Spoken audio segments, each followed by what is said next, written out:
திருநெல்வேலி மாவட்டம் மாஞ்சோலையில் தேயிலை தோட்ட தொழிலாளர்களிடம் தேசிய மனித உரிமை ஆணைய குழுவினர் விசாரணை மேற்கொண்டு வருகின்றனர்.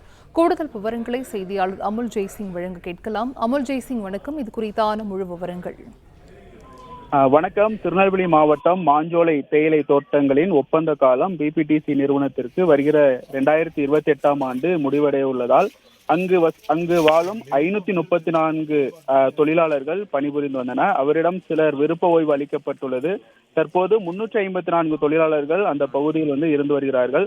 150க்கும் மேற்பட்ட தொழிலாளர்கள் கட்டாய விருப்ப ஓய்வு வழங்கவில்லை எனவும் கூறப்படுகிறது. இந்த நிலையில் அங்கு பணிபுரிந்த தொழிலாளர்களுக்கு மின்சாரம், குடிநீர் உள்ளிட்ட அடிப்படை வசதிகள், உரிமைகள் நிறுத்தப்பட்டுள்ளதாக குற்றச்சாட்டு எழுந்தது.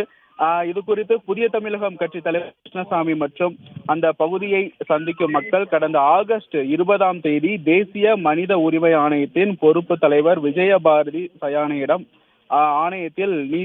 ஆணையம் மற்றும் அதனுடைய நீதிபதியிடம் புகார் அளித்தார். இதனை ஏற்றுக்கொண்ட மனித உரிமை ஆணையம் தலைமை விசாரணை இயக்குனர் அடங்கிய குழு ரவிசிங் மற்றும் யுகேந்திரகுமார் ஆகியோரை நியமித்தது. இந்த குழுவானது மாஞ்சோலை பகுதியில் தேயிலை தோட்ட தொழிலாளி பிரச்சினை தொடர்பாக 1 மாதத்திற்குள் விசாரணை அறிக்கையை தாக்கல் செய்ய வேண்டும் என்றும் உத்தரவிட்டது. இந்த நிலையில் தலைமை விசாரணை இயக்குனர் அடங்கிய குழுவை சேர்ந்த ரவிசிங், யுகேந்திரகுமார் ஆகியோர் இன்று நெல்லையில் முகாமிட்டனர். தற்போது அந்த குழுவினர் நேரடியாக நெல்லை மாவட்டம் மாஞ்சோலையில் மக்களை சந்தித்து இங்கு மனித உரிமை மீறல் ஏதும் நடைபெற்றதா என்பது குறித்து ஒவ்வொருவரிடமும் விசாரித்து வருகின்றனர்.